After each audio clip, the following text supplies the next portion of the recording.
exciting session today. Learn more about the program and hear from the participating financial institutions about the roles in wealth management in the financial sector through showcase and panel discussion. To kick off today's session, I would first like to invite Mr. Ng Nam Sin, CEO of IBF, to say a few words.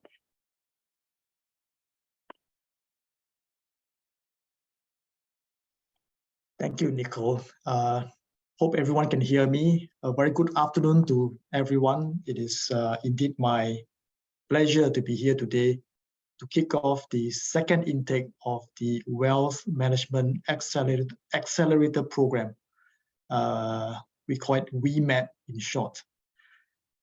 Now, the financial sector has been growing even during the COVID pandemic. And one of the top hiring roles is actually retail banking relationship manager, or I'll call it RM in short. Now, this is no surprise as Singapore is a major wealth management center, not just in this region, but globally. So to attract more talent in this growth area, IBF, together with the MAS and Workforce Singapore, launched WMAP in 2022. We have a pioneer batch of 31 trainees who have successfully completed the program. Interesting to highlight one trainee. His name is Wang Guangyi. He's now a personal financial executive with Maybank. He is an Infocom graduate from Ngee Ann Polytechnic. He has strong interest in investments and market products, and is now able to pursue a career that is aligned with his passion for investments. Now, what type of candidates are we looking for? I thought useful to first highlight what we need not. So firstly, applicants need not have financial sector experience, can come from any sector. And from our first batch, they are typically early or mid-career people. And in terms of academic qualifications, applicants need not only be university graduates, but can be A-level or diploma holders. So we welcome all. But a more important point I want to stress is that this is a customer-facing role, and applicants must have a passion for sales or customer service and possess communication, negotiation, and problem-solving skills. I thought it's useful to mention some of the more essential attributes.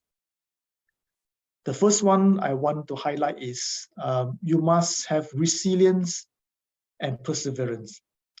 So cultivating relationships can be challenging, with rejection and setbacks being common. A good RM possesses resilience and perseverance, maintaining a positive attitude and bouncing back from rejections. They view setbacks as learning opportunities and are motivated to keep pushing forward. Second point is empathy and emotional intelligence.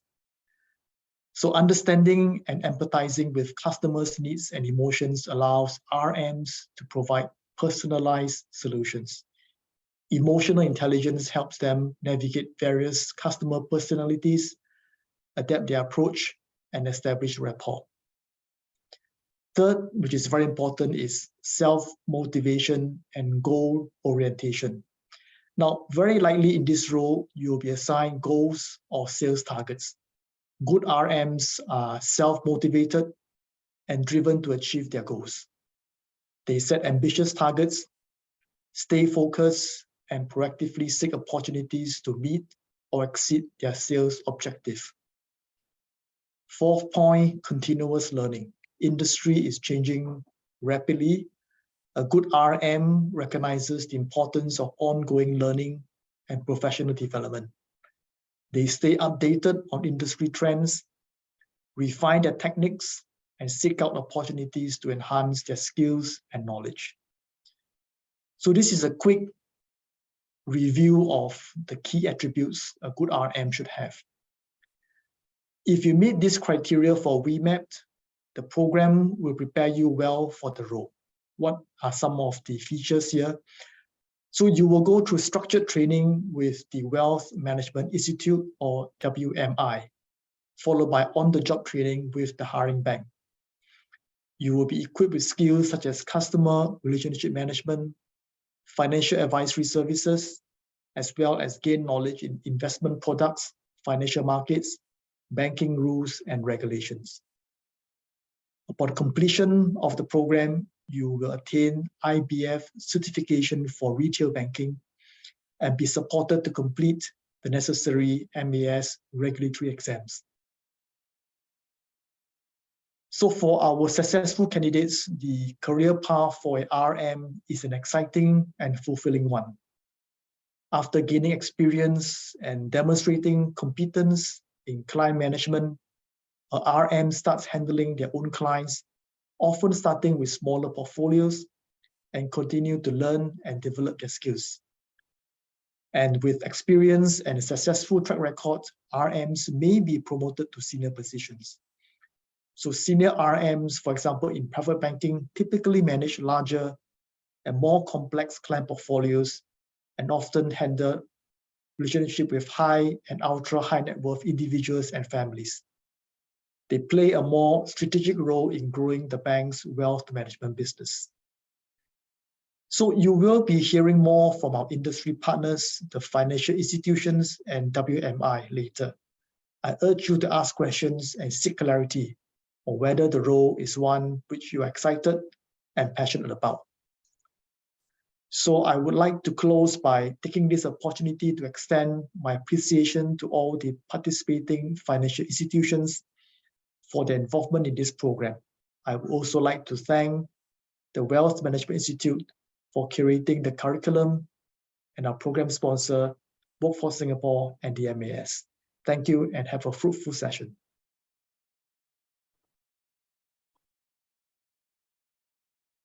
Thank you very much, Namsin.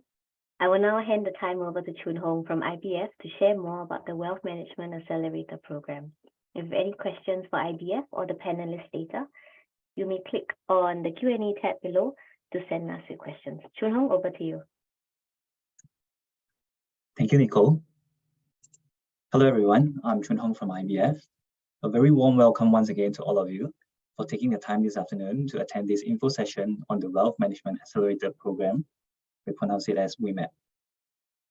I hope you'll find this session useful and have deeper understanding to the role and subsequently make the decision to apply to this program. During the session, if there is any burning questions, do feel free to type in the Q&A box. My colleagues and I will be addressing your questions directly. As a brief introduction, for those who are unfamiliar, the Institute of Banking and Finance is a not-for-profit organization established in 1974. In recent years, we have taken on a more integrated approach to skills development and jobs for the financial services sector. IBF represents the interests of the industry with membership from banks, insurance companies, security brokerages, and asset management firms. We are also the National Accreditation and Certification Agency for the Skills Framework for Financial Services. IBF is the appointed program manager by Workforce Singapore, WSG, for the administration of career conversion programs for the financial services sector. There are many talent pipelines initiatives for in-demand job roles, an example of which is the Wealth Management Accelerator Program, which we are sharing today. Allow me to run through the agenda for today. Today's session will cover the following. First, we'll look at the WMAP objectives. The second, the eligibility criteria and prerequisites. We'll then go through the program parameters and program journey before sharing more about the IBF certification and an overview of the structured training program. Before we hear from the financial institutions, we will share about the next steps you can take to participate in WMAP this year. WMAP is an industry-led career conversion program, CCP, supported by WSG and the MAS. Given the hiring demand of relationship managers in retail banking, this industry CCP creates an opportunity for mid-careerists without the relevant experience in financial services to pivot into this role. There are namely two key components to WMAP. As this program offers full-time employment, new hires will first attend the industry-curated structured training, followed by on-the-job training at the hiring FI. This year, we have a total of 9 participating FIs, an increase from 7 from last year. IBF has appointed the Wealth Management Institute, WMI, who will deliver the 2 accredited training modules in the structured training. The first module is the foundational course focusing on the CMFAS related topics. This is to prepare the new hires for the required regulatory examinations.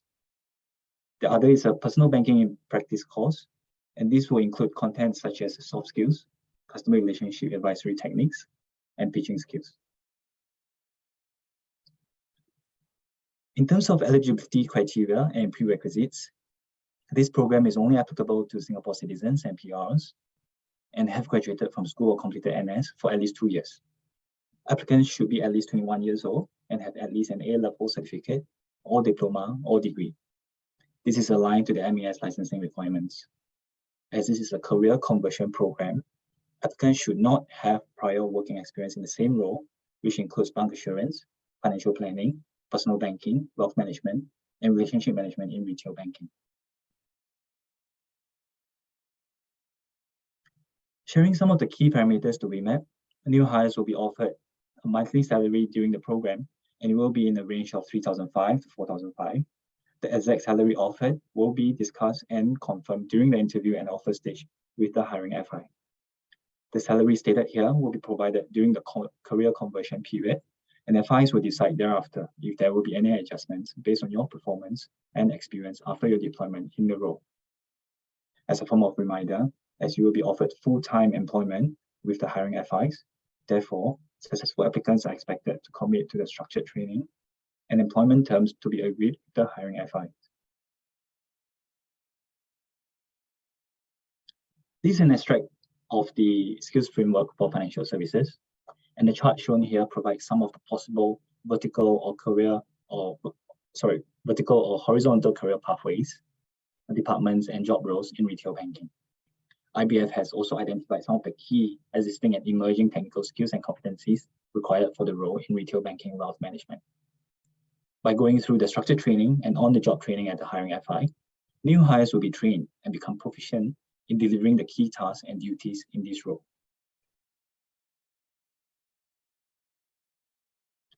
In the role of a wealth management personal banker or RM, some of the critical work functions revolve around acquiring and managing customer relationships. You will be required to provide advisory to customers on products, services, and investment solutions. An RM is required to manage and provide services to customers at all stages of their relationship with the bank.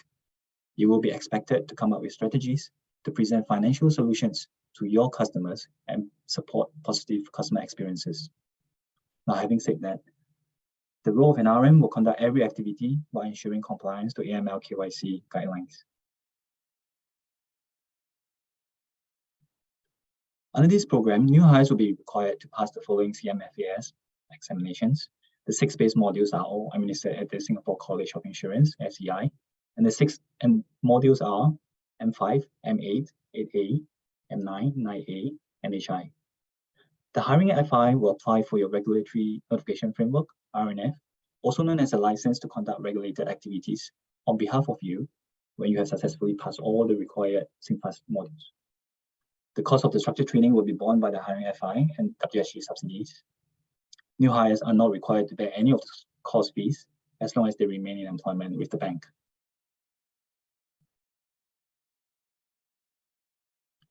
Moving on to the program journey, application period is targeted to open in June. We strongly suggest you to register your interest in joining the program.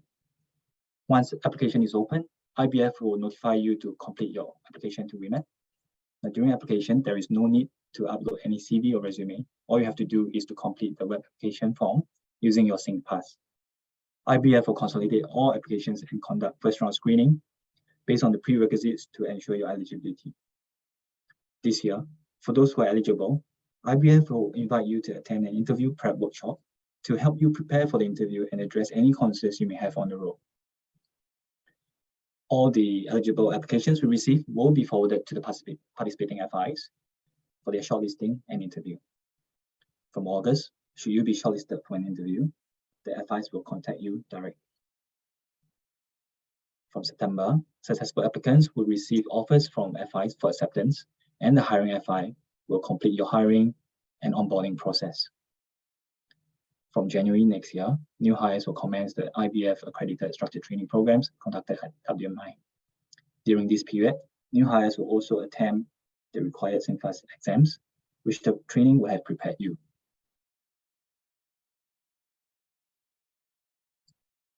Now, in relation to what was shared earlier in the areas of skills development and recognition, the structured training program delivered by WMI will equip new hires with at least 15 technical skills and competencies. The skills you attain will hopefully transform you to become a competent and knowledgeable RM ready to take on this new role. Once the new hire completes the IBF accredited structured training programs, they will attain the IBF qualified certification at level 1. As IBF certification is an industry endorsed mark of quality for finance professionals, it will signify that the individual is equipped and trained with broad-based capabilities and key foundational competencies required for this role. The pedagogy of WMI structured training focuses on 3 main pillars. First, learning, which includes pre-class study and revisions. Second, the interaction and engagement with faculty and coaches through role plays. And last but not the least, the application, whereby participants will be assessed on putting knowledge into practice. The modules are delivered by senior practitioners in the industry, and they will share real-life encounters and experiences with you as they go through the very practical case studies.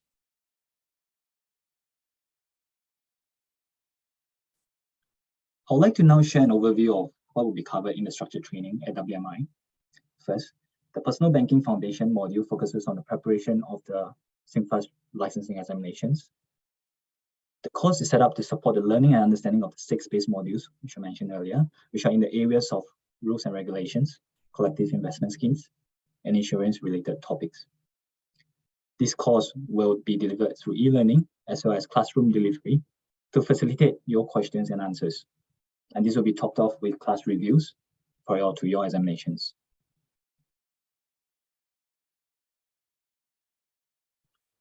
In the Personal Banking and Practice module, new hires will learn through an application-based approach. You will be taught soft skills such as client engagement techniques, building rapport with your clients, the steps to financial planning, conducting the needs analysis, before product suitability, as well as objection handling skills.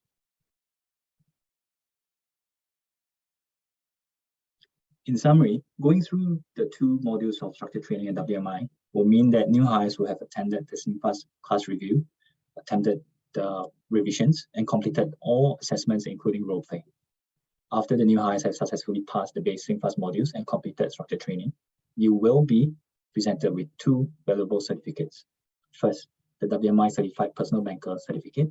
Second, the IBF Level 1 Certification in Retail Banking Relationship Management.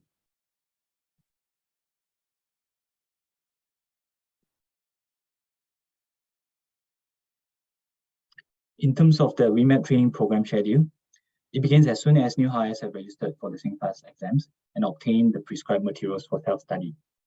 The key message here is to commence the study and preparation of the SingFast exams as early as possible before the class commencement of the first WMI course, PPF, in January 2024. New hires will go through 5 weeks of lessons, revisions, and class reviews before heading back to the hiring FI for a 3-day work exposure. Thereafter, new hires will go back for Module 2, the PB, for a week for your training. Once structured training has concluded, new hires will return to the employing FI for any required in-house training, product training, or orientation before you begin your OJT and deployment in the role.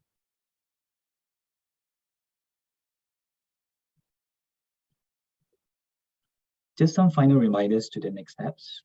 The online application on WSG AMS will open in June 2023. You can register your interest to this program first, and IBF will reach out to you to complete your application when ready.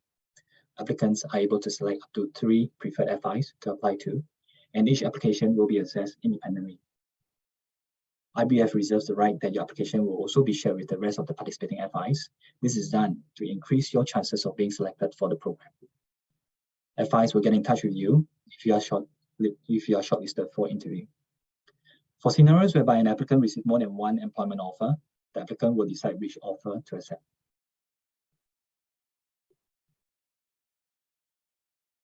To find out more about WMAP, you can scan the QR code shown here on your screen, which will redirect you to the IBF WMAP page.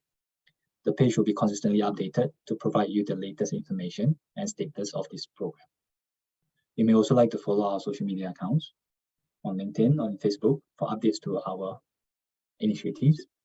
And throughout the rest of the session, please continue to type in your questions in the Q&A box, and we will address them as much as possible. Thank you very much for your time today. Back to you, Nicole. Thank you very much, Chun Hong.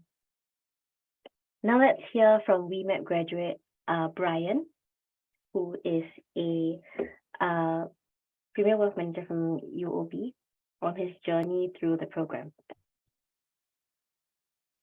Hi, my name is Brian. I'm a Relationship Manager at UOB. After 8 years in the police force, I decided that perhaps it's time for me to venture out there to see what opportunities lies ahead. So I actually found about WMAP through a friend who actually referred it to me. He mentioned that it might suit the kind of career that I'm actually looking for. I like to interact with people from different industries, get more insights as well. So that was where he actually told me about WMAP.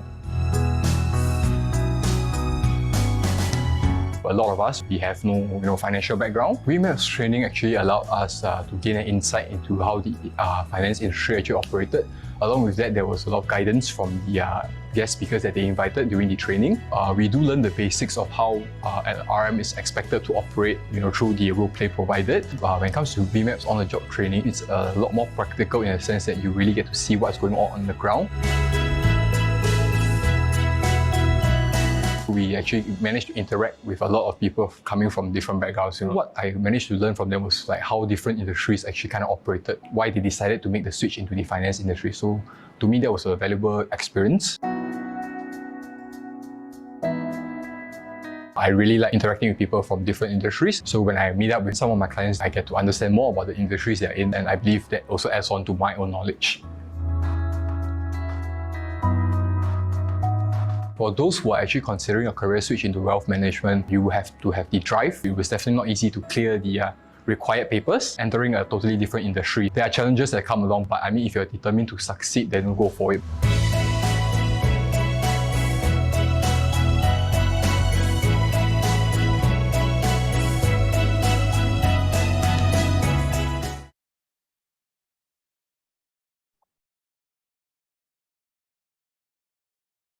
All right, now let's hear from the senior reps from participating banks who will share more insights on the wealth management job roles, expectations, and career prospects.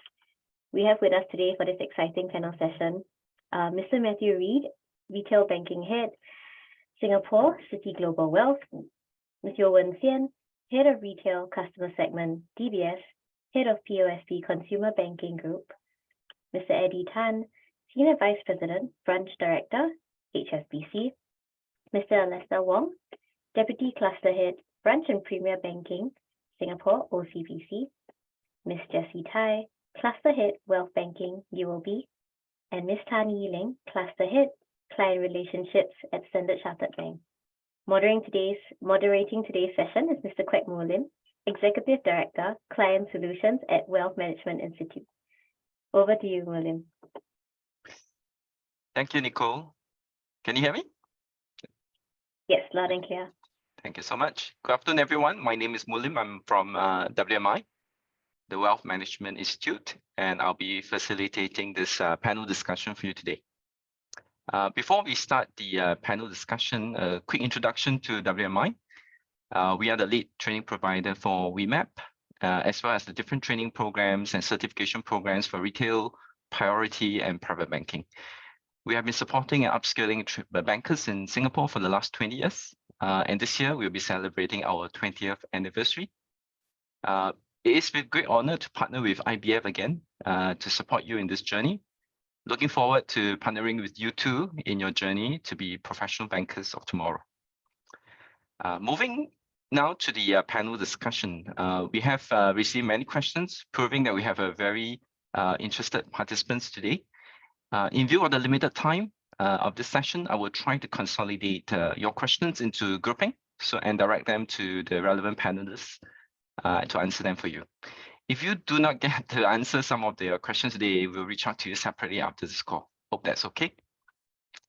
So with us today in the panelists list, as mentioned by Nicole, we have Matt, Wen Xian, Eddie, Jessie, Yiling, and Alistair. Thanks for joining us in this panel discussion. The first question I will be asking on behalf of the participants will be, the first question, can you share the growth and some key trends in personal banking over the recent years? And how would this be an exciting for someone who is making a mid-career switch into personal banking? A very long question, but I'll pass it to Matt from Citi to help us answer this question first. Matt, to you. Thank you. Thanks very much.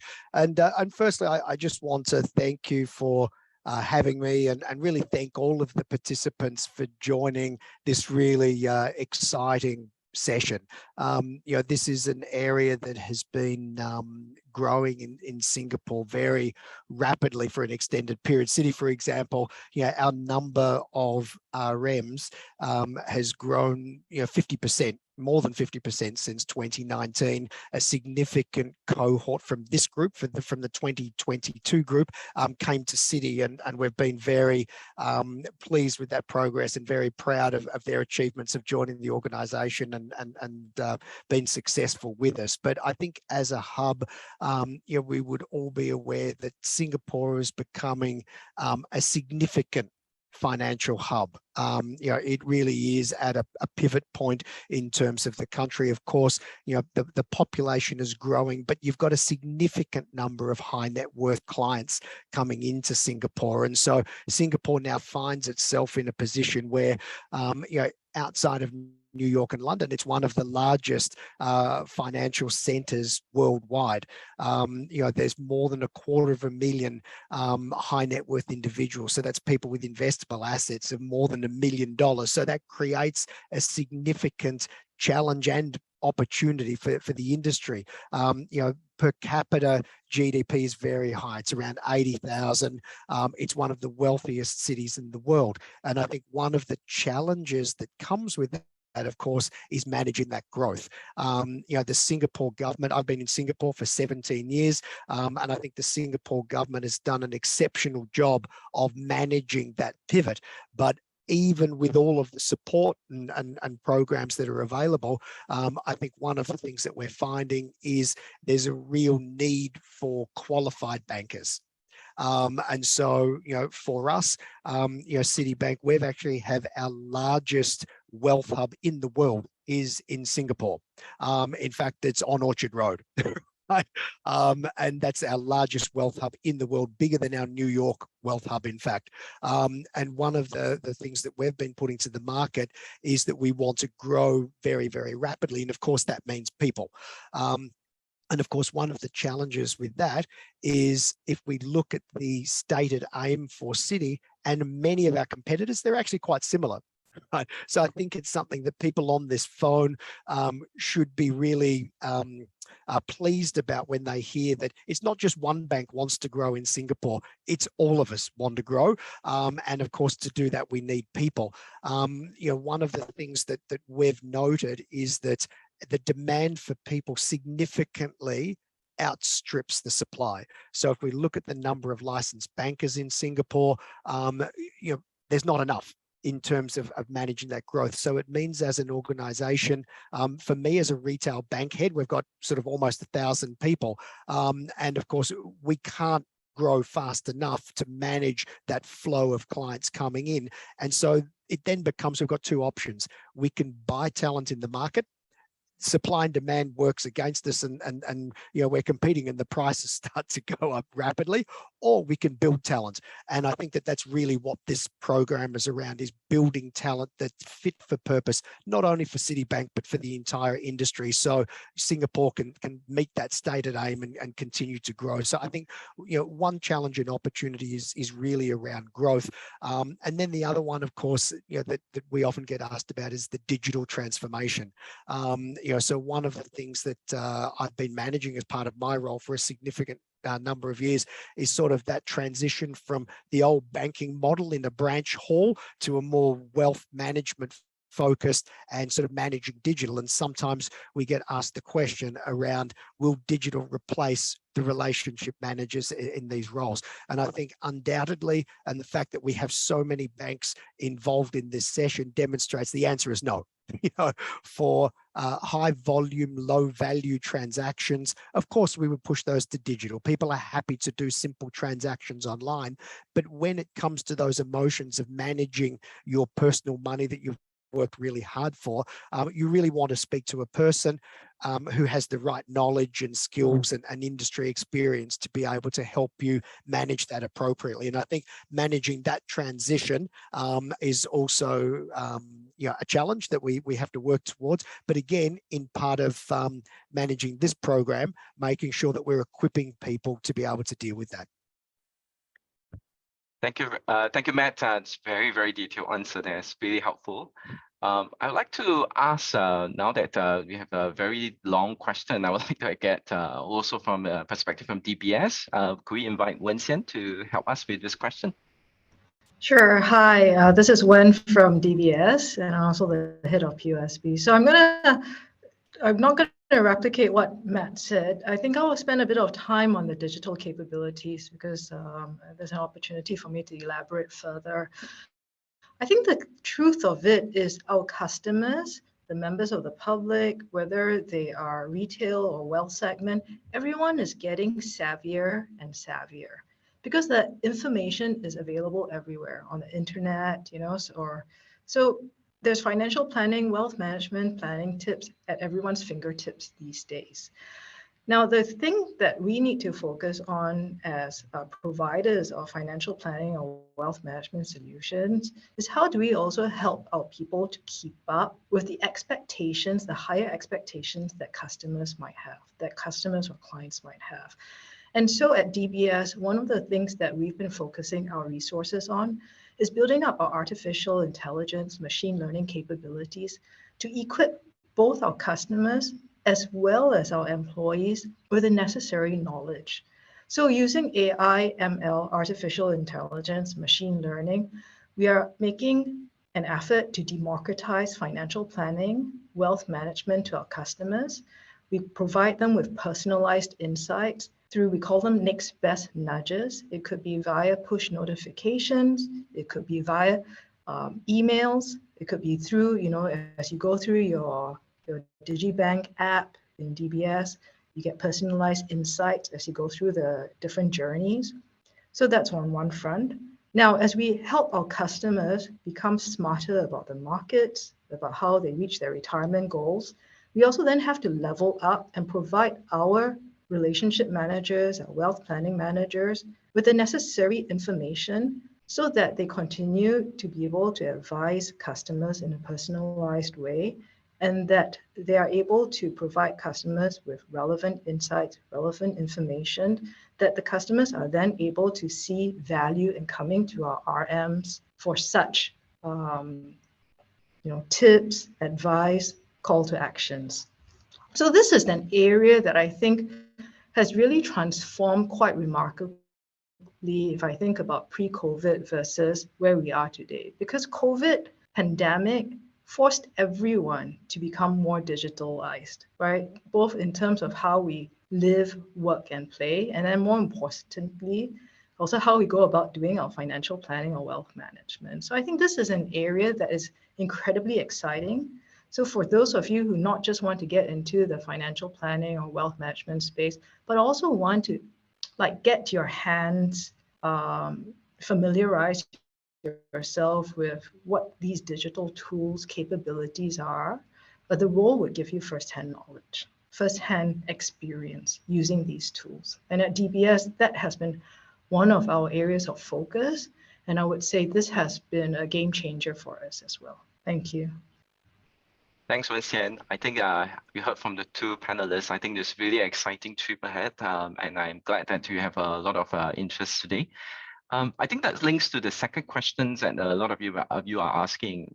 And the question will be, what are the key roles and responsibilities of a personal banker in the retail banking segment? Adding on to what our two panelists have added on.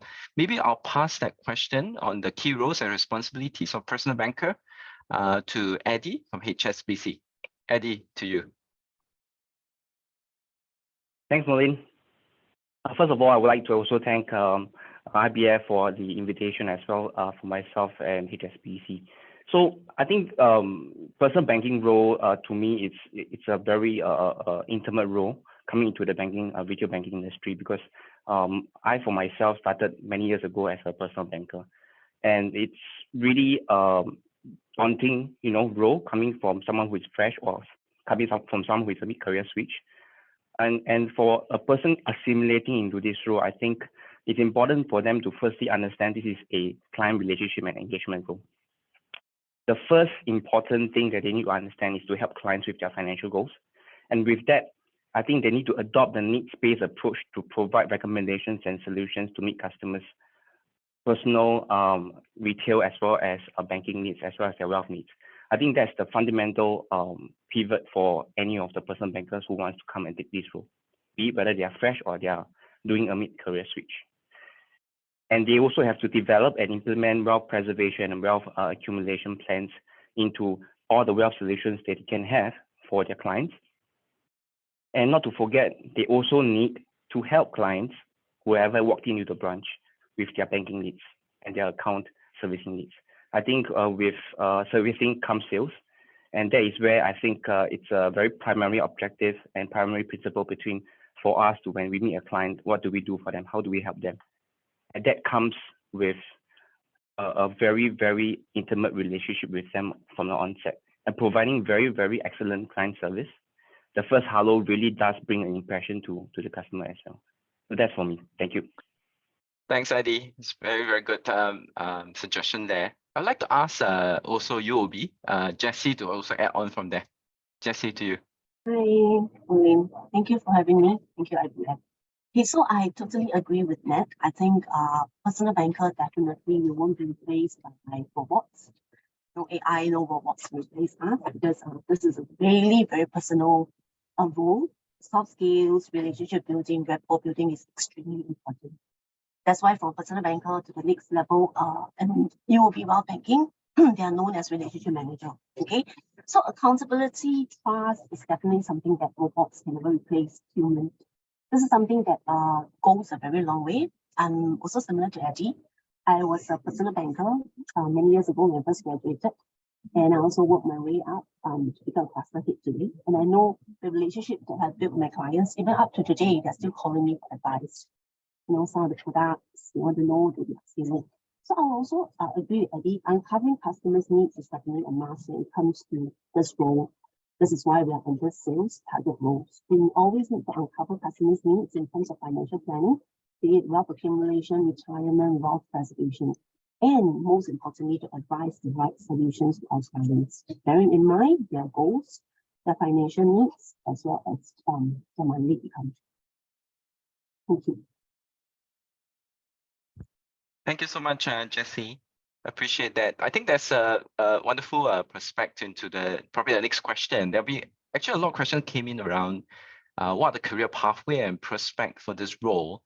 I'm sure a lot of you are interested in what's come next. I think we can hear more from Yiling from SCB. Thanks, Molin. So I was just thinking the same thing. We all came from an RM background. So I was also an RM for 6 years before I took up the leadership challenge.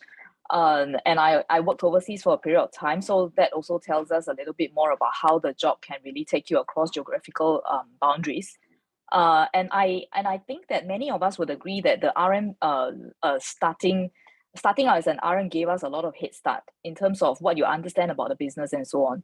So I think that to answer this question, what is the career pathways and the prospects for this role is clear. Our RMs very often progress into leadership roles, leading other RMs, or alternatively, they could also consider to go into higher value client segments.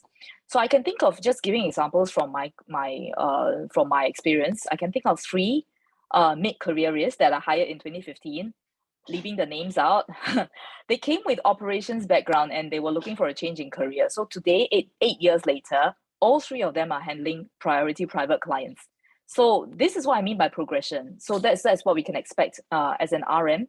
Perhaps what we as in Standard Chartered, what maybe we view as progression is also what we can use our network and our presence in the rest of the world. So for this reason, I also think that there is a lot of way in which RMs can grow beyond boundaries, beyond length, beyond in terms of length, in terms of breadth, or in terms of beyond geographical boundaries.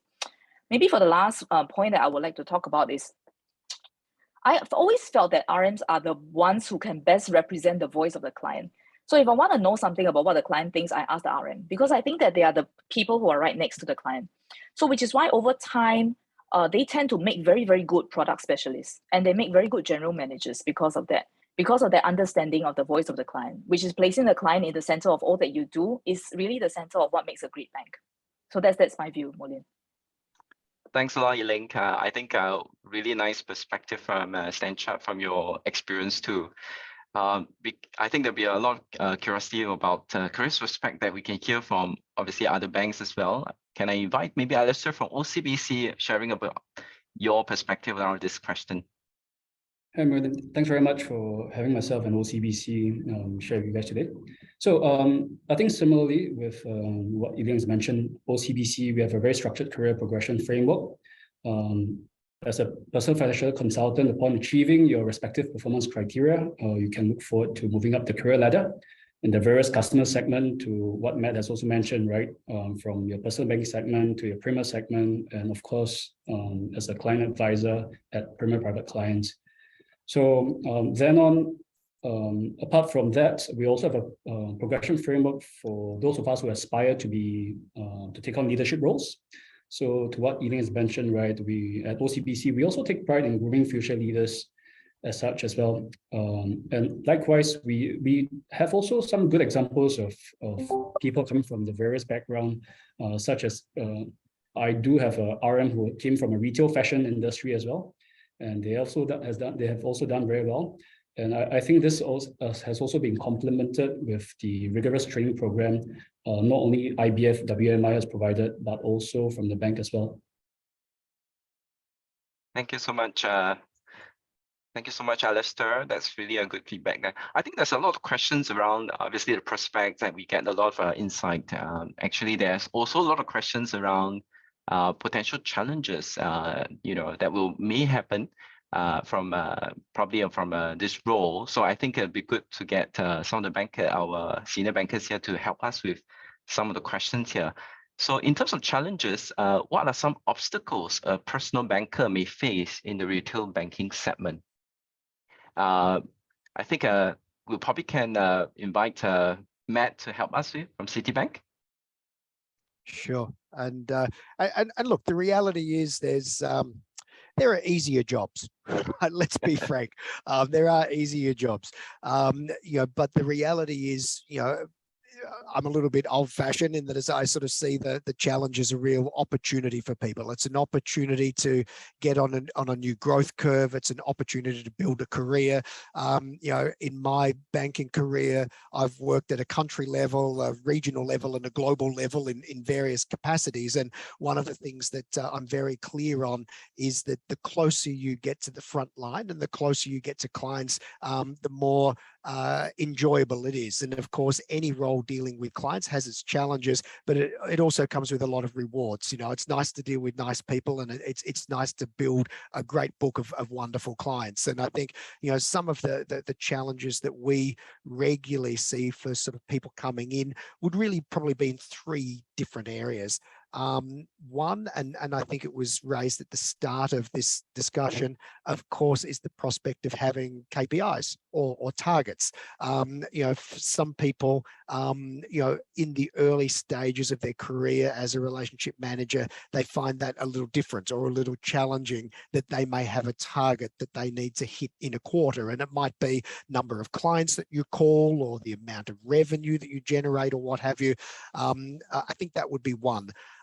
The other one, of course, banking is a very heavily regulated industry, and rightly so, because we're dealing with our clients' money, and we want to make sure that we're selling appropriately and we're selling them products that are appropriate for their needs. So there is a lot of compliance requirements and regulations, and I think somebody alluded to it before around the training can be quite arduous. But if it was easy, everybody would do it, right? So it's like, you go through the training and you're building a core skill set that's valuable across the industry. And it's one of the fastest growing industries in Singapore. So you're building something for your future. And then the other one, I think, is sort of market conditions. Probably a little different to some industries, which could be a steady state.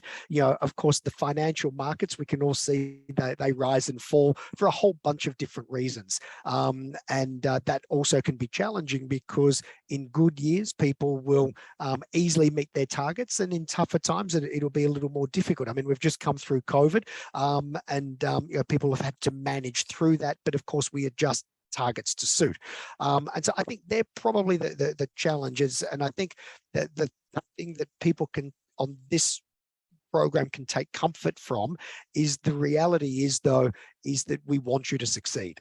I mean, so I can speak on behalf of Citibank. I have an entire training team dedicated in addition to what is stacked against this program. I have my own training team, and we make sure that we not only want to employ you, but we want to make sure that you succeed, and we want to make sure that that you can grow and learn. And so, the point that I always make to our front line is that what we're trying to do is to build a positive sales culture where everybody can be the best that they can be.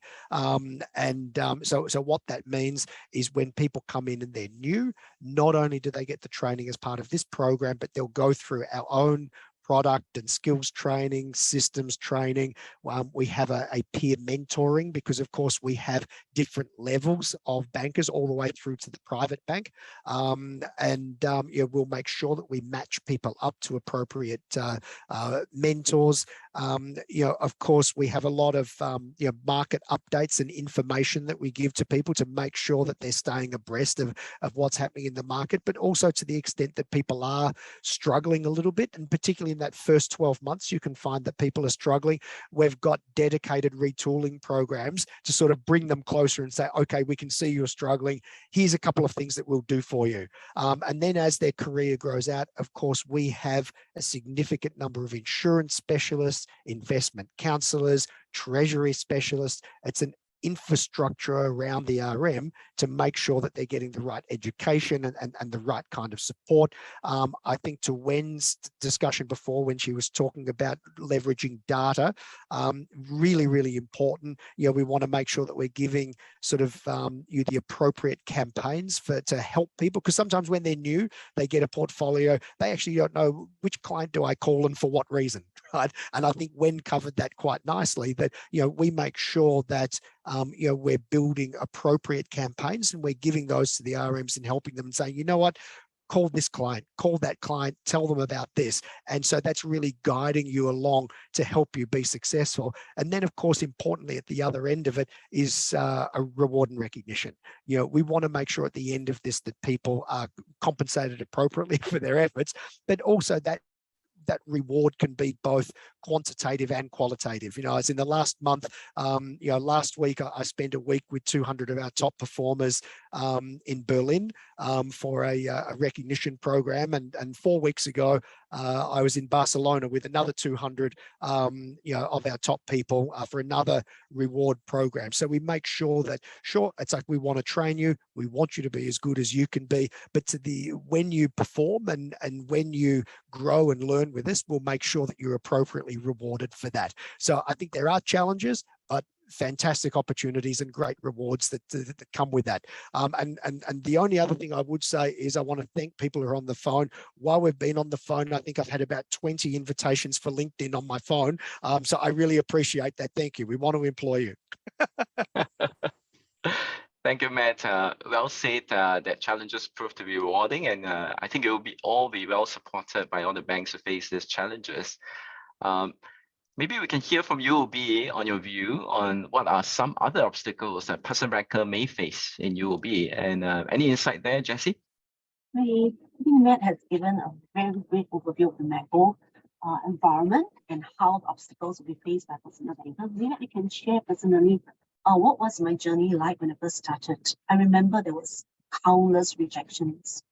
Rejections via face-to-face customers, via the phone. So every day you go home feeling depressed.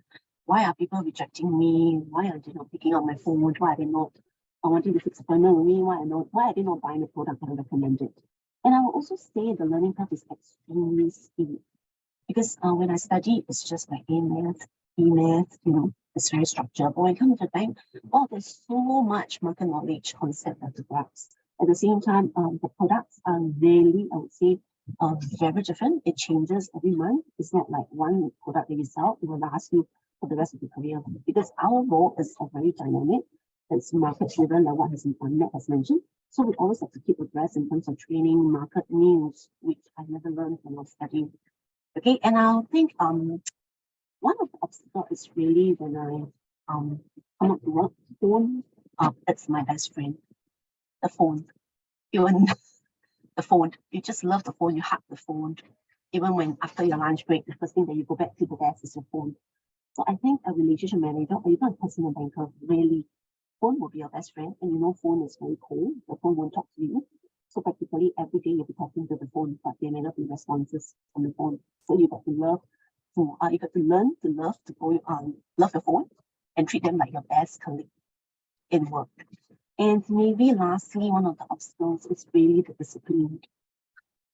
In order to hold this role, I think discipline is really very important.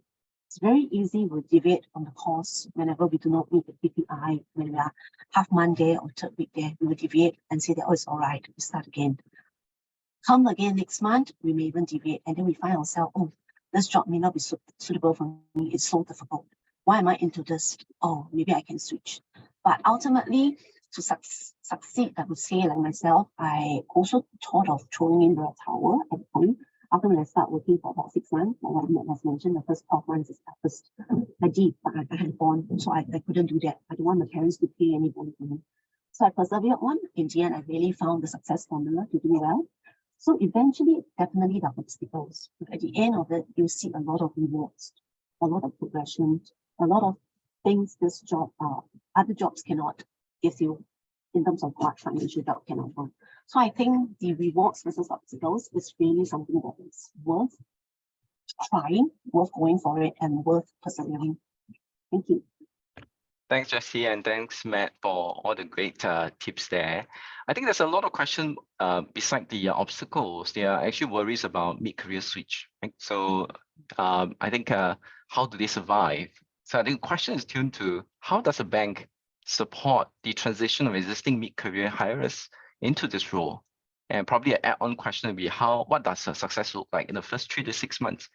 Can I invite Eddie, HSBC, and Alistair, OCBC, to answer? Maybe we start with Eddie first. Yeah. Emily.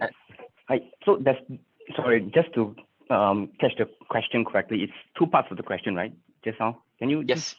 Let me repeat that. Me, please? Yes, sure. Yeah. So the first question is, how does the bank support transition of existing mid-career hires into this role? So your support for them to, transition from mid-career hires into this role, and what does success look like? I think they're looking at the short 3-6 months. How can you prove that they're successful? Thanks, Molin. I think first of all, for any applicants coming through to a mid-career switch, right? I think the most obvious, one of the most obvious signs for any applicants will be anxiety and uncertainty, right? Because they have been operating so long for their previous roles, they have been dealing in a totally different principle. It could be client facing, it could be a back-end operation role as well. So I think that the first thing that we in HSBC will try to help the applicants would be to help them to navigate through the uncertainties, let them understand the differences between what they have been doing and what to expect for the new role. I know I myself being a line manager and a cluster manager for the last few years, I do understand that sometimes the most basic and most helpful thing to help with anyone coming into a new role would definitely be confidence.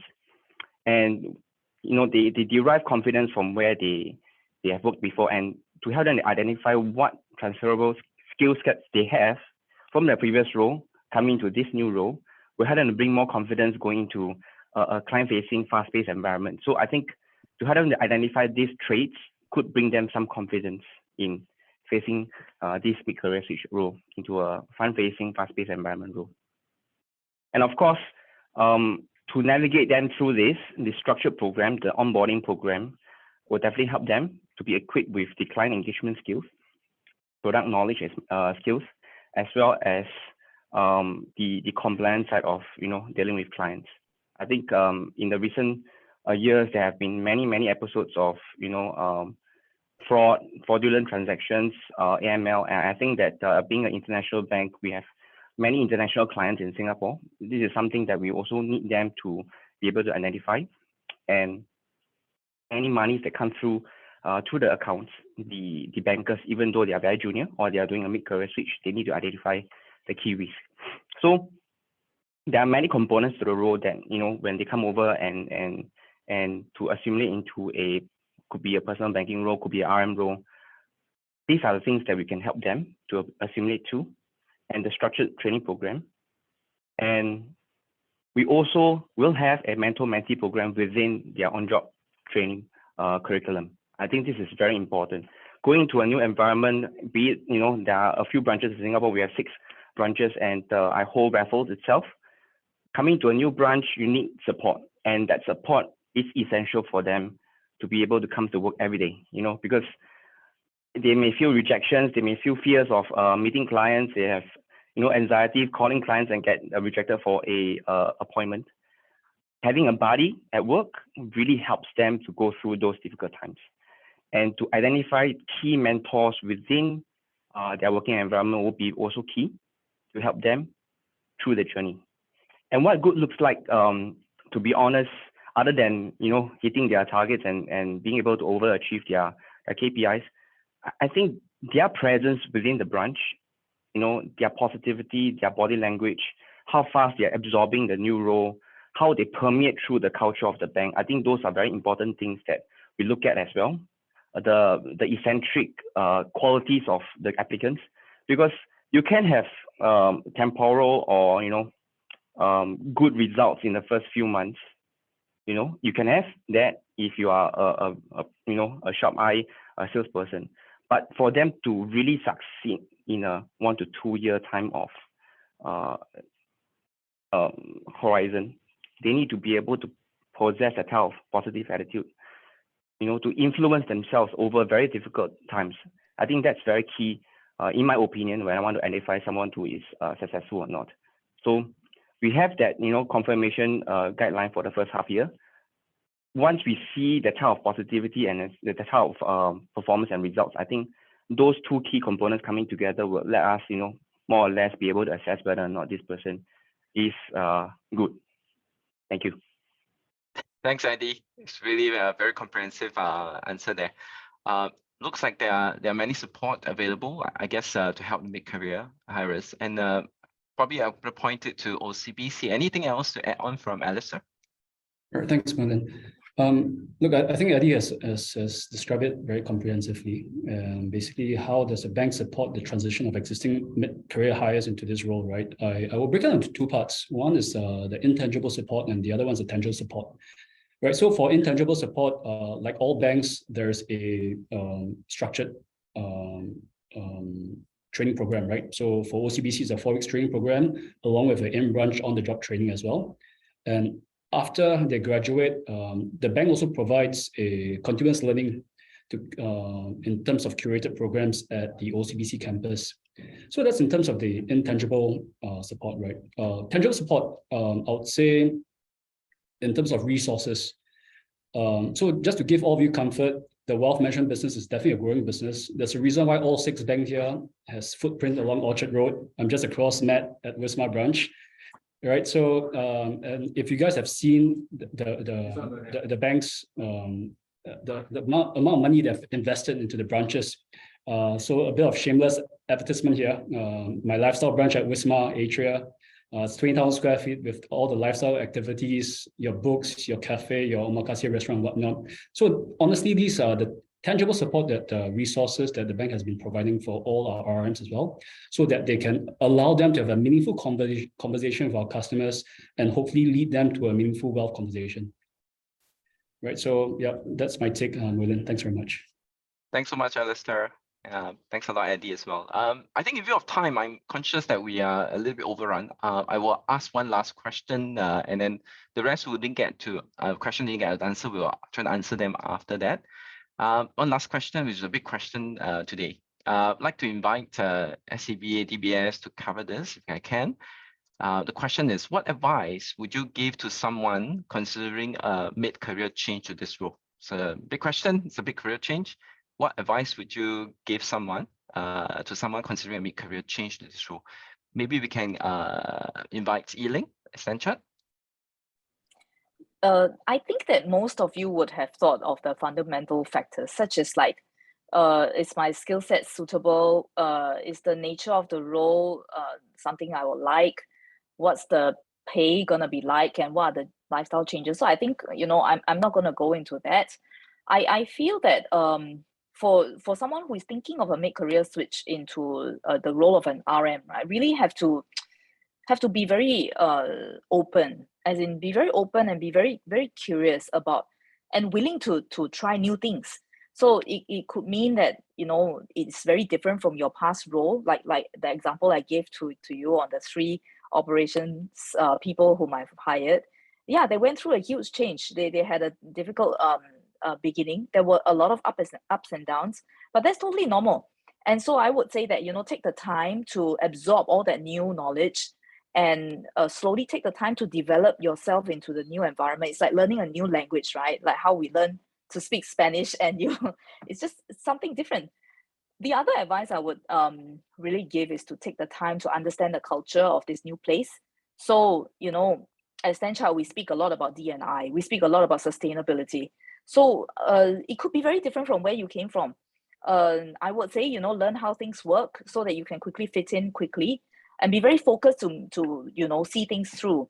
And I have to say that, you know, what Nam Sing said at the start of this session was really, really good advice to anybody who was really listening out for it, right? So be very resilient to setbacks. You know, we can do this. It's gonna be tough, but we can certainly do this. And be a self-starter, be self-motivated. I'm very certain that people will get there. The last thing that probably I would like to say is this: I've seen so many mid-careerists succeed, and some do fail. I have to say that. And I think that the key differentiator is the willingness to unlearn, and then having the tenacity to stick through it, and then, you know, relearn so that you can get through the tough times. And the bank is with you. There are a lot of people, at least from how we think, a lot of us have gone through those times before. We're here to help. So we're here to make you succeed too. Thanks, Yiling. Any further advice from DBS, Wen Xian, before we close the panel discussion? Sure. I would say I'm going to start with some C's, which I think are important. I think the first thing is C is for courage. For you to be contemplating this is already a first step in having a courageous conversation with yourself about what are the challenges you are prepared to step up to the plate and to confront. Change is a constant. Change in the world never stops. And I think the key thing here as a mid-careerist is you have to ask yourself, where do you see yourself? I know people don't like to plan ahead, but if you don't change, then you're going to be status quo, you're going to be stuck in the past. So you have to move forward. So where do you see yourself 10 years from now? Or maybe where do you see yourself 20 years from now? So 20 years from now, then you work backwards. Where do you need to be 10 years from now in order to achieve your dream, your aspirations for 20 years down the road? So challenge yourself to embrace change, because change is a constant. And I think it's only when we take ourselves out of our comfort zone that we are then able to grow. So believe in yourself. If you have the right mindset, anything is possible. I'll share a little bit about myself. I was a stay-at-home mom for 4 years. It was not easy coming back to the workplace, I'm very grateful to DBS for giving me the opportunity to have a livelihood again, for taking a risk with me. It was not easy when I came back to work. Like things that people could do like the back of their hands, I had to remember and relearn all over again. Technology had moved on. But at the same time, because I took up the challenge and when, I really pushed myself. And because of that, I would say, I've also surprised myself by what the human ability, if we have the courage to do these things, we unlock greater potential in ourselves, and others around also get to reap that greater benefits, like our family members, etc. The organization, if you join the right organization, you'll have colleagues who will collaborate with you, support your growth. They also don't want to see you fail. They want to see you be the better version of yourself. So again, it is really up to you. And when you have the right mindset, anything is possible. I like the tips of the many C's. Thank you very much, Wen Xian. And thanks for that. As we close this panel discussion, I would like to thank all our panelists for your wonderful sharing today. Thanks to Matt, Wen Xian, Eddie, Jesse, Yiling, and Alistair. And I will now pass time back to Nicole for the next portion for the session today. Nicole, back to you. All right. Thank you very much, Matt, Wen Xian, Eddie, Alistair, Jesse, Yiling, and William for the insightful session. I hope everyone has a better understanding of what the banks have to offer and also about the role itself. For our last segment for today, we're going to head into our mini elevator pitch with our participating FIs. We have Citibank, DBS, HSBC, OCBC, Standard Chartered Bank, and UOB, who will share more about their company culture, recruitment, and on-the-job training processes. So the first bank to go would be Richard there from Citibank. Over to you. Yeah, hi. I'm just trying to start my video, but the host has disabled it. Can you all help me to on that video, please? Oh. Okay, I switch it on. Yep. Yeah. So hi, I'm Richard. I work together at Matt. Matt is my boss. I'm the retail sales head, and I've been at the bank for 18 years. And I actually prepared a script and a slide to show in terms of what we do. But I thought it will be best for me to first, like what Alistair mentioned, show you our branch, because I'm just right here. At the same time, really, to do something a bit more casual, because if I have only 5 minutes to really show you what we are, what we are, I thought it would be best to really show you in terms of the support group that you will have, right?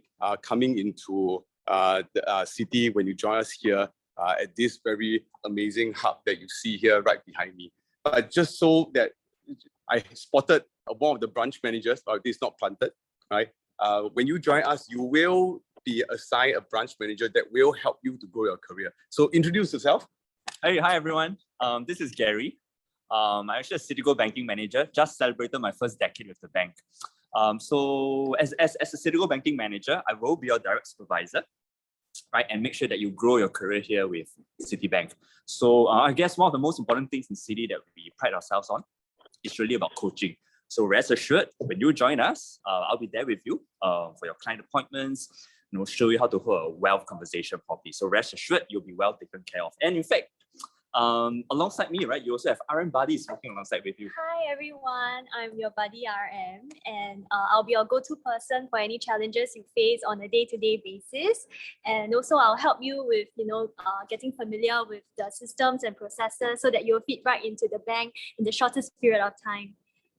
All right, thanks. Thank you. And one of the toughest thing that you will see is that in today's environment, especially in sales management, wealth management, if you look at the current market conditions and whatnot, as a new hire, I think more of the things you are in your mind is how do I engage our very discerning customers, especially in navigating through very difficult market challenges. So one of the things in Citi that we pride about is that today you're not going to be alone. There's a very good support system whereby you will also be given specialist support, whereby then they will be able to help you to engage customer jointly on that front. And just so happened I managed to find a few specialists just at the branch right now, again engaging customers. I would like to have our first wealth specialist that's here.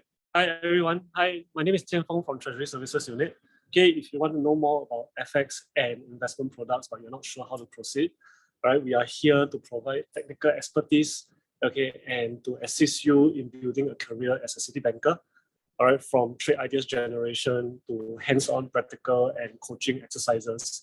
You can be sure to pick up the ropes very quickly, okay, as you engage your treasury specialists and wealth specialists on a constant basis. All right, so from FX to fixed income products, this is how we accumulate wealth in Citi. Yeah, and one of the things that we do, thanks Ian, one of the things that we do is we do not just accumulate wealth. One of the key things is also when you accumulate wealth, you protect your wealth, right? Am I saying that right, Dave? Yes, you're right. Hey, hello everybody. I'm Dave, Citigo Private Clients Insurance Specialist Manager. As what Richard said, we don't focus just to grow the wealth, we protect the wealth of our customers. And we have a highly specialist, or rather highly experienced specialist that will be able to help you on a day-to-day basis for your conversation with your clients, your customers around, right? We focus on the protection. Yeah, thanks. And one of the things that you do is we just not focus on sales. Once you've done your sales, there's also post-sales servicing that you need to do. And these are some of the things that sometimes you may, as a non-traditional new hire, you may find it a bit challenging, but again, not to worry. Just so I have also spotted one of my service relationship manager that you will also be assigned when you join us in Citi. Hi all, I'm Genevieve. I'm the service relationship manager who supports our daily interactions with clients. So as a bank, you need to really know about know your customers, customer due diligence, and anti-money laundering, which will actually greatly help in your daily interactions. So we also help in administrative duties and also onboarding. So we really look forward to seeing you. All right, sounds good. And last but not least, right, myself as the head of the household when it comes to sales, I will do my best to make sure that you will be the best that you can be, like what mentioned. Right, we will stretch you to your fullest potential. We will support you along the way, and if you fail forward. And really, by failing forward, it's just really taking steps toward your success. Right. We will make sure that I will make sure personally that everyone that joins us, you will have a challenging time yet also a rewarding career. Right. So with that, I will then together the whole team that's right here behind me here. Right. We will say, right, please apply to Citibank. Right, you can apply to other banks too, but you must apply to Citibank. You must. You have 3 choices. You can put Citi. Right. Let us help you jumpstart your wealth management career here in Citi. Thank you so much. We look forward to see you. This is the place you get to work in. Right, and of course, these are the people you get to work with. Right. See you. Thank you. Right. Look forward to see every one of you here. And don't just add Matt on LinkedIn, you can add me too. I'm Richard Liao. I'm happy to share anything I can to make sure that your career is going to be a good one. Thank you so much. Take care. Bye. Thank you very much, Richard. All right, next we have DVS. Hello, hi, I'm back again. So I know some of you might still have questions about what's the difference between personal banking, retail, serving the retail segment, or serving treasurers. So we have a short video to help you demystify the roles further, to bust some myths. We have a wealth continuum at DBS. So typically the journey starts with, if you join us, if you have no experience, prior experience, or even if you have some experience, but perhaps you're not quite ready to serve the wealth customers yet. Typically, you would start as a retail, we call it wealth planning manager, serving the retail customers at DBS. And then after a few years of experience, you have the opportunity to move up the continuum to DBS treasurers. So we have a short clip to bust some myths about what it means to be a wealth planning manager or a treasurers relationship manager. So back over to you.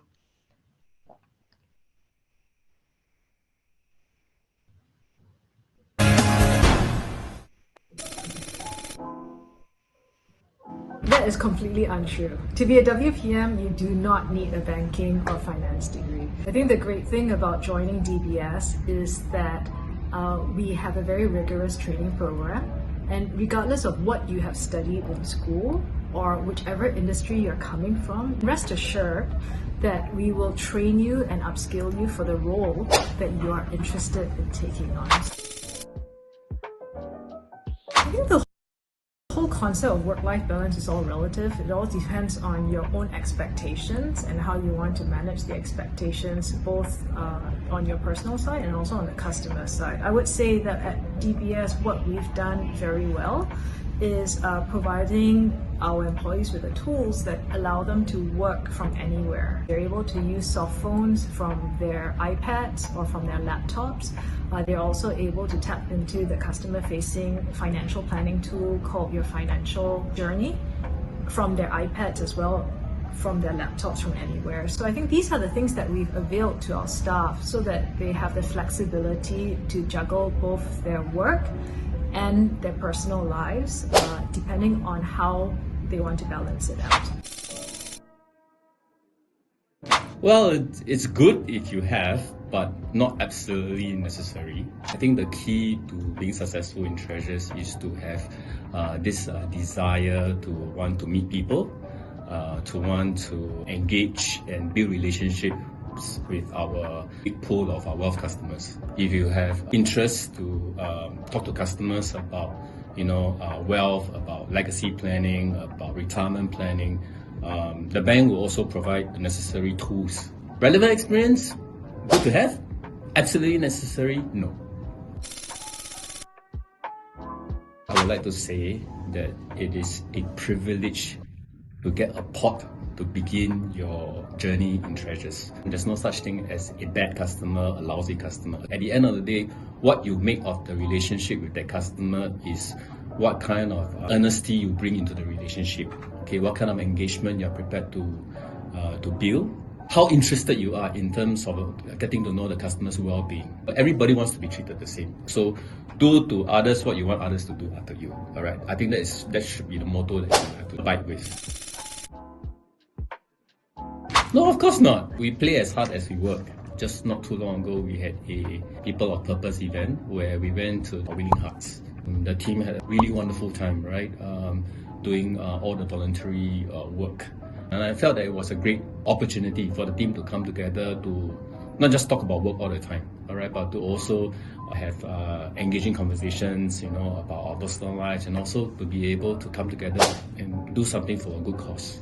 At DBS, we have the ambition to be the best in class in financial planning. And when I say this, it's not us, the bank, rating ourselves as best in class, but that our customers believe that at DBS, they're able to get the best-in-class financial planning experience and the best-in-class financial planning advice. We have both the online tools, such as NAV Planner, as well as the offline journeys, such as Your Financial Journey, in order to support this ambition. The second thing that is important to us is to attract the right people. At DBS, you have the ability and the potential to be the spark, to help our customers with their financial planning needs and to help our customers achieve their financial goals.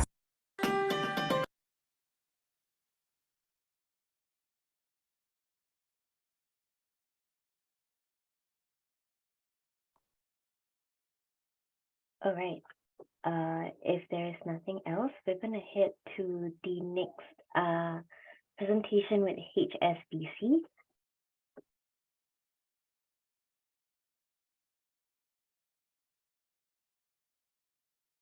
Thank you. So for HSBC wise, I think we have a very interesting video to show everyone. I promise it will take very valuable, well spent time for yourself today. It's actually a presentation, a video of our international colleagues globally. I think everyone do understand HSBC is a very international bank. We have an immense presence over in Asia, Europe, as well as US. And through that, we have selected 5 honorable colleagues of ours, one of them from Singapore, to give us a day in life of their journey in HSBC as a relationship manager. And they gave very, very good stories about what really gave them the sense of achievement, actualization, and how they really enjoy facing clients and helping clients with their financial needs. So here you go. Going into work in the morning, it's that sense of what's today going to bring. You never quite know what's going to happen. HSBC clearly stands apart in offering the personal touch through its people. Everyone's very unique. Everyone comes from a different background, different cultures. We have an international network all over the world. Customers feel there is someone who is looking after their services wherever they are. When you hear a client saying to you, I don't know what I would have done without you. This is why I love my job, and I think I'll be a relationship manager forever.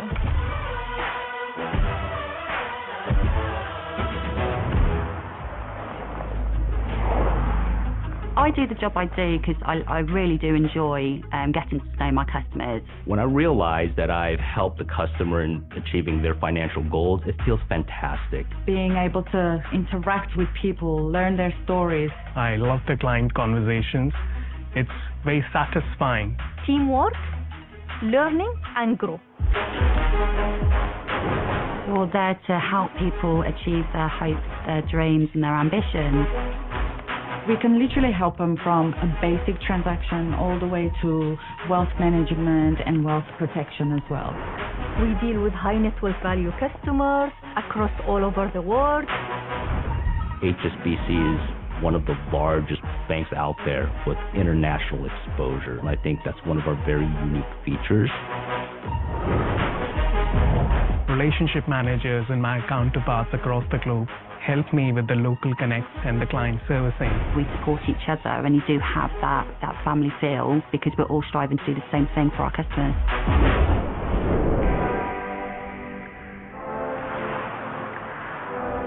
I joined HSBC in 2008. It was like a dream comes true.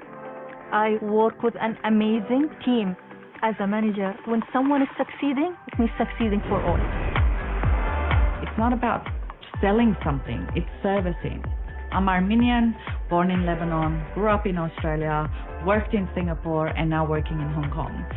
So that really helps me in managing an international portfolio because I can relate to the client, and it is not just wealth management, but it's also to take them on this international global journey as well with confidence. I come from an Indian family, and these clients are largely Indian-centric or Indian origin spread across the globe. It's always about striving to get the best for the client, treating your clients as your extended family. Outside of work, I enjoy driving. I'm a car guy, so anytime I can go on a long scenic drive, no radio, that's music to my ears. I consider myself to have a good work-life balance. I go for my runs.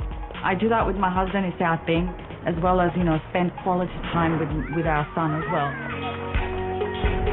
With my son, he asks questions about what I'm doing at work, and it does raise the question of money with him.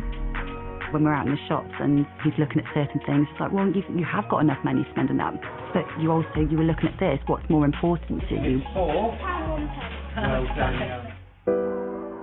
Music is my passion. It's always helped me with being calm, composed, and serene.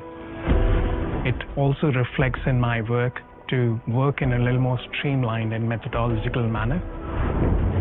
Being with the bank is giving me the freedom of what I want to be. And this freedom motivates me to go and grow.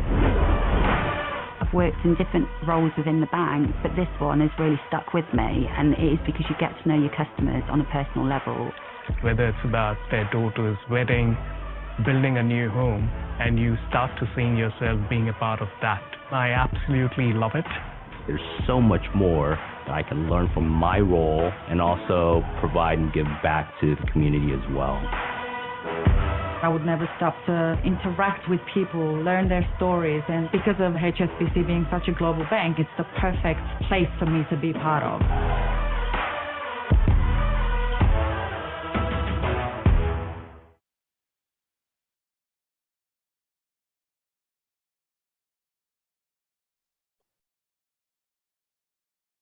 All right.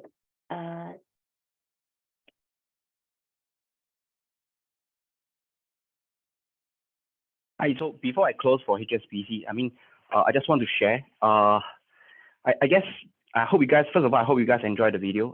It's really a video that I personally enjoyed, and I guess what we are trying to say in HSBC is we really want to leverage on our internationalism, our international presence, and to help you grow your career. I think it's just not it's just a starting point for you to make that mid-career switch over to us. It could be a personal banker or a premier banker role. With that, I think we would want them to transition, and internal mobility is very big in HSBC. You can really live your career and breathe your career not just in Singapore, but also across the globe and in Asia. And we have a group of managers here in Singapore that really supports that. And we want to really make sure that you are able to leverage on your capabilities and your skill set to do your very best in your banking career, not just restricted to just a starting personal banker role. And for us, we have 62 countries and territories, more than 40 million clients globally. And in our retail banking, wealth personal banking platform, we have 37 markets across 5 regions. So it's really our ambition to be the preferred international financial partner for all our customers. And with that, we created that international network for you to really achieve your ambition as a HSBC mid-career staff. So I think with that, it's a really big shout out to the audience here. If you really want to have that ambition in your career, you want to have well-supported line managers as well as a really well-curated training program, we are here to help you with that, with your career. And this is really where I think the action starts, and we really, really would be doing our very best to support your career here with us in HSBC. And with that, I think this video that you have just saw is available in our LinkedIn profile within HSBC. So please feel free to go there and take a look. And you can also please look for my LinkedIn profile and connect with me there if you have any doubts or questions. Thank you. Thank you very much, Eddie. Next, we have OCBC.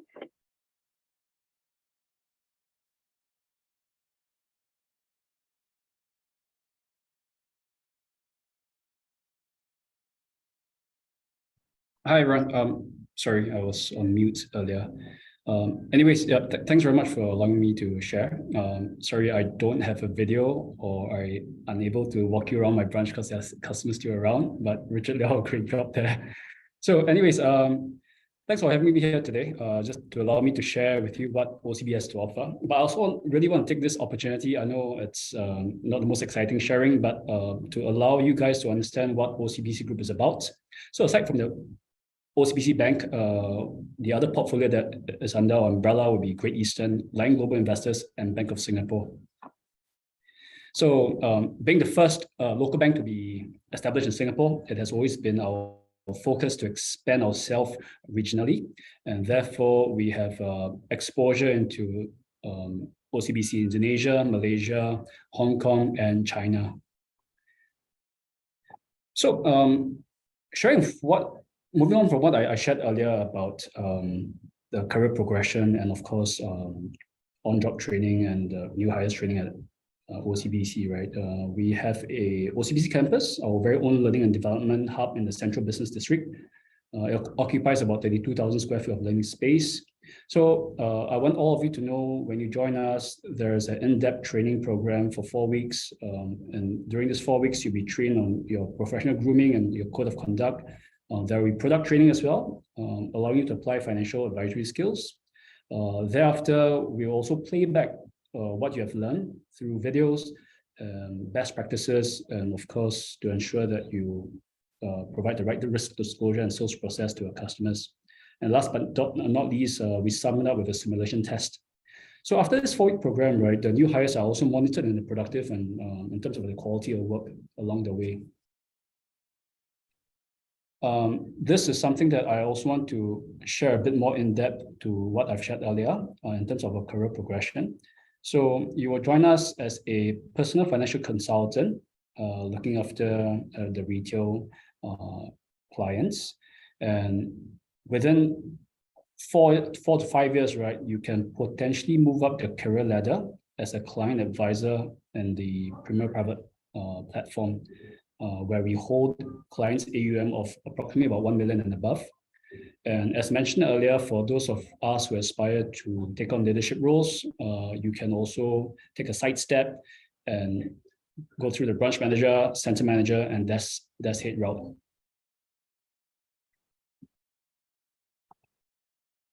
So life at OCBC, we always believe in people first culture. And this is also, of course, driven by several values that we have, the culture and values, and our relentless pursuit in learning and development, and also the excellent employee benefits that we have, right? So I think this is what I have to share. Reach out to us on LinkedIn or Facebook or Instagram. I think we're on most social media platforms.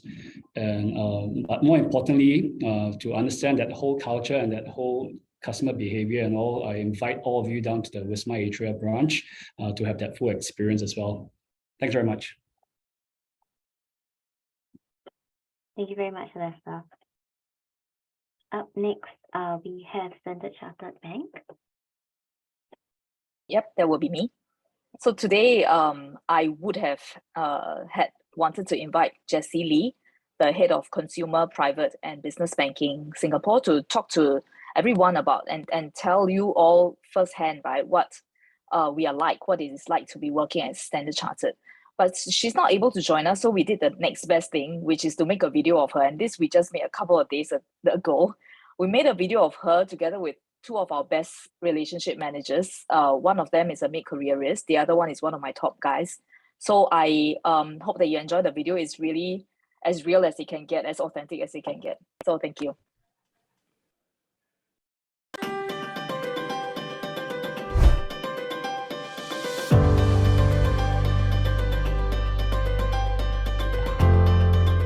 Hey, Derek and Megan, I know that you have been with Standard Chartered for some time. So why don't you share with us your experience with Standard Chartered as an RM?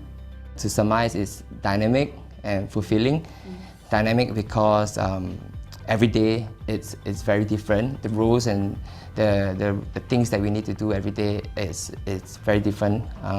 It's challenging, and we need to constantly be up to task to rise up to the challenge.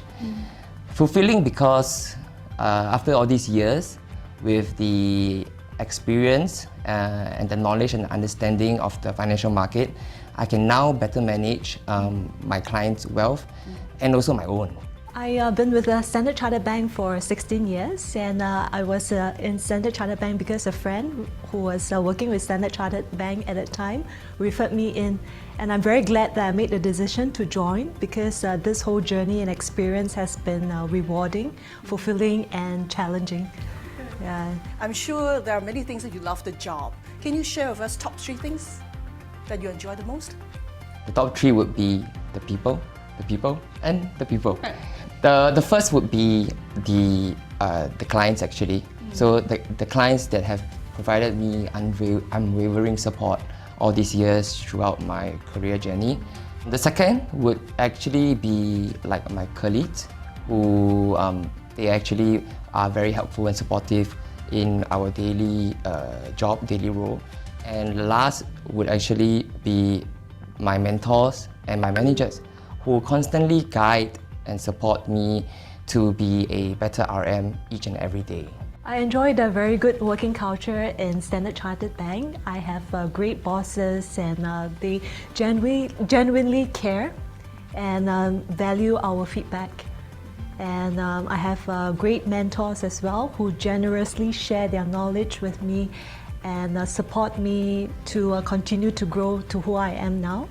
And secondly, I feel very fulfilled and valued for the hard work that I put in. And lastly, I feel that the bank has given me a lot of opportunities to grow in my knowledge. So Jessie, if we could turn the table onto you now, what do you have to say for any aspiring RM to join Standard Chartered Bank? All right, very short answer to that is Standard Chartered offer the breadth and the depth, that an RM can succeed in Standard Chartered. Let me elaborate a little bit about the breadth first. Standard Chartered is the only international bank that has a presence in all 10 ASEAN countries, and consumer, private and business banking business have a presence in 30 markets globally. So what does that mean to RM, right? So you are all very well positioned to serve our clients, in Singapore and also across the borders, leveraging on the network of, these corridors. So in terms of dev, we have very clear career progression path for our RMs. Through training, upskilling, on-the-job coaching and all that. Last but not the least, we have all the digital tools, right? Like for example, my RM, where there is seamless and paperless communications between RMs and clients, and like my wealth advisor, where our RMs can leverage on a digital tool to help our clients make portfolio reviews.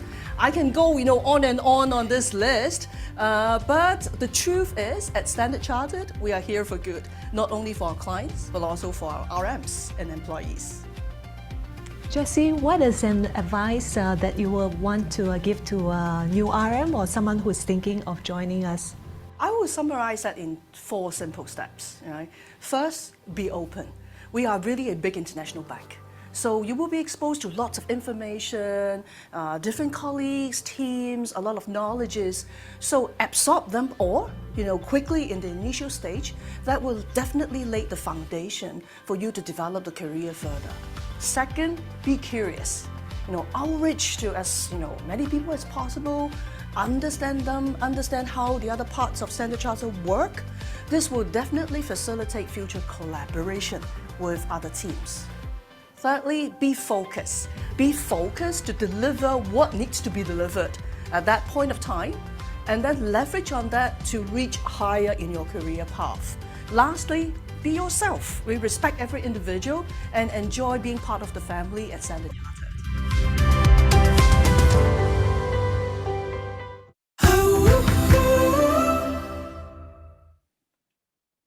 Thank you for that. So what Jessie, Derek, Megan has all said, they totally took the words out of my mouth. In the past more than 10 years that I've been with the bank, this is the one thing that I have to say. I value the fact that this is a bank that places the human first. So they place the client first, they place people first in the bank.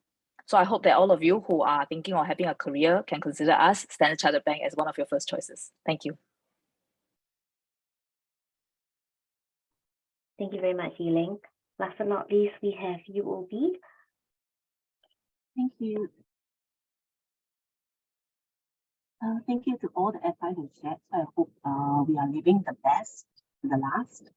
So allow me to share. I've prepared a simple deck for today.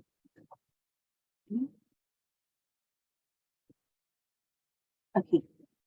So the UOB, a lot of you ask, what is the wealth banking culture? I really believe we take pride into bringing out the best in you.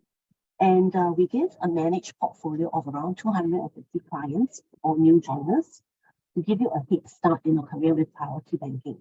We also provide you with a cutting edge in terms of portfolio advisory tools we have invested a lot of money into. We got a dedicated specialist support to enhance your wealth journey, be it learning, training. So we also like to set a little bit of expectation of RMs. What do we expect of RMs mid-career? To just join us like yourself, definitely is to pass the SingClass exam. We will also require you to go through a new hire training that around 6 to 8 weeks. There is also be products training for you to equip you with, like what I mentioned earlier, it's a very complex steep learning curve. So all this will be provided. We also need you to know your clients as well as relationship building, make appointments with the clients. But last but not least is also to acquire new wealth banking clients. 250 customers in your port, we do expect you to grow based on your own means so that your portfolio will get bigger. And then in return, you can actually progress up to a privileged banking client advisor from this journey onwards. And of course, the customers that you acquire along our wealth banking, you can also bring them up along with you should they meet the minimum requirement. Okay? So, in wealth banking, why do we say that we are set to make you successful? Because in the past, most of the RMs who come into wealth banking, we only have the center whereby the phone, as I mentioned earlier, was their best friend. But with this new hybrid model that we'll be introducing in July, we are going to have 2 teams of RMs, okay, they will be actually rotating between our wealth banking branch as well as the center, whereby you only face the phone will be your best friend. Why do we want to introduce this hybrid model? It's because we want most people who join us, definitely all, to succeed. And in the past, it has been proven if you have been given enough opportunity to be in the wealth banking branch, whereby you have been given more opportunity to tag to the customers, to speak to more customers, you will definitely improve the competency along the way. Relationship building skills will also improve. Plus, we are rolling out this model with effect from July to let relationship manager have a taste of what it is like to be in the front-facing clients, of course, in our wealth banking branch, where the customers are only in wealth banking, we can enter our branch, okay? And also to be in the center, whereby you are full-fledged, like behaving like an RM. Okay, so what is the benefit for this? It's we want you to have opportunity to be in the wealth banking branch as well as the RM, okay, to manage your own portfolio. And we also want the branch to be co-managed by senior bankers and yourself to maximize the potential out of this whole hybrid model. I'm also going to share a video, and this video is actually really applicable to all the mid-career switchers. This is my RM. She is also a mid-career switchers. And this video is actually not, or will only be available on the 26th of May, but we got clearance. We are here to share this with you all today. Enjoy the video. Every piece of pottery has its own story to tell. I've always been drawn to this art form because in many ways it mirrors my own career journey and how I've been shaped and molded along the way. Leaving my auditor job was not easy. After all, I was working for one of the big four.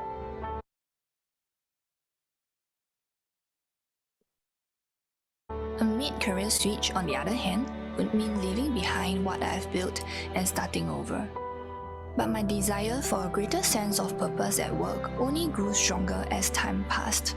And after 3 years, it was clear to me that it was time to make a change. So I did. I made the decision to join UOB as a relationship manager. Initially, just like with any change, I was afraid that I wouldn't be able to cope with the steep learning curve. Not gonna lie, the transition wasn't easy. It felt like I was starting from scratch and having to rebuild again. But thankfully, I never felt alone on this journey. My managers were intentional in investing their time and energy to care for my well-being and develop me both professionally and personally.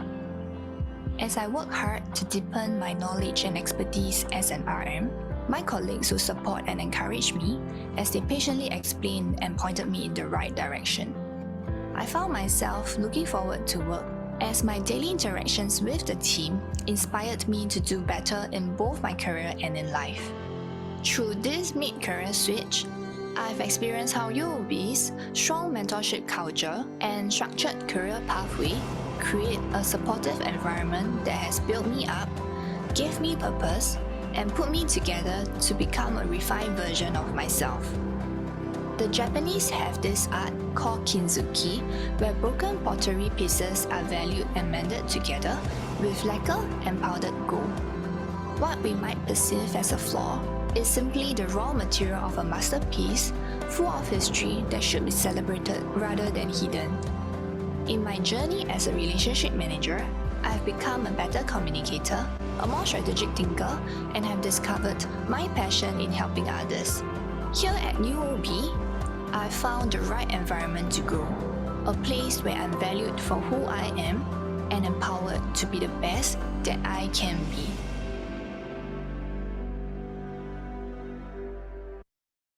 Thank you. So Augustina is also on track for promotion to privileged banking as a client advisor this half a year. So most probably she will move on to privileged banking in October. So in UOB, we definitely take pride into grooming mid-career switchers like yourself. So do join us, do send your resume to us and connect with me on LinkedIn too. Thank you. All right, thank you very much.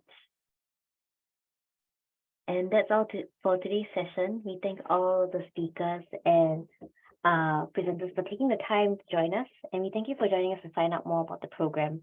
If you would like more information about WMAP, you may scan the QR code shown, or you may reach out to IBF directly with any of your questions. Once again, thank you very much and have a pleasant evening.